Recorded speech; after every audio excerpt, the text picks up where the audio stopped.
Matheus Barbalho. Eu queria que a família entrasse. Enquanto a irmã Jailma vai cantar um hino.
nasceu um filho, se vos deu, e seu nome será chamado Mateus Marcos Barbalho. Eu queria perguntar a você, Thalita, se você tem alguma coisa a dizer para o Senhor nesse momento. A minha alma engrandece ao Senhor, e o meu espírito se alegrou em Deus, meu Salvador, pois Ele contemplou na humildade da sua serva. Você, doutor Eduardo, Dudu, irmão Dudu. Bendito seja o Senhor, Deus de Israel, porque nos visitou e nos sucedeu um filho, o qual consagramos a nosso Deus, que o Senhor o use como lhe aprouver. Amém.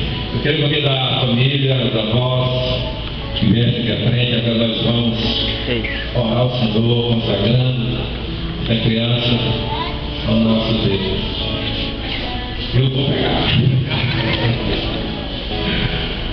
Deixa eu tirar tudo das bolsas. Peguei os três.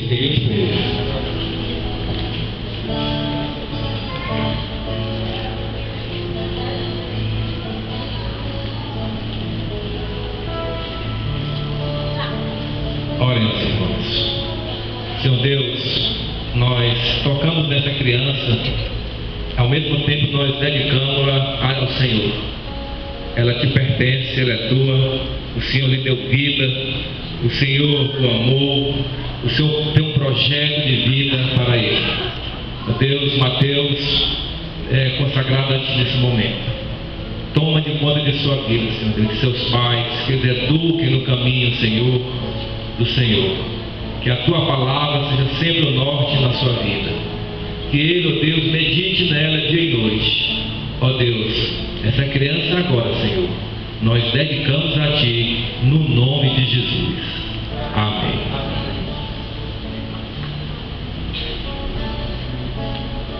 Não desaprendi. Tirar fotos? Amém, meus irmãos. Queria chamar o nosso irmão lá para tirar foto.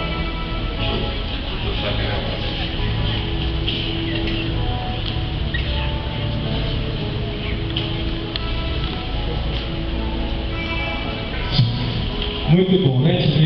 Da Dudu, da Thalita, do Mateus. Muito bom. Meus irmãos, nós vamos então, nesse momento,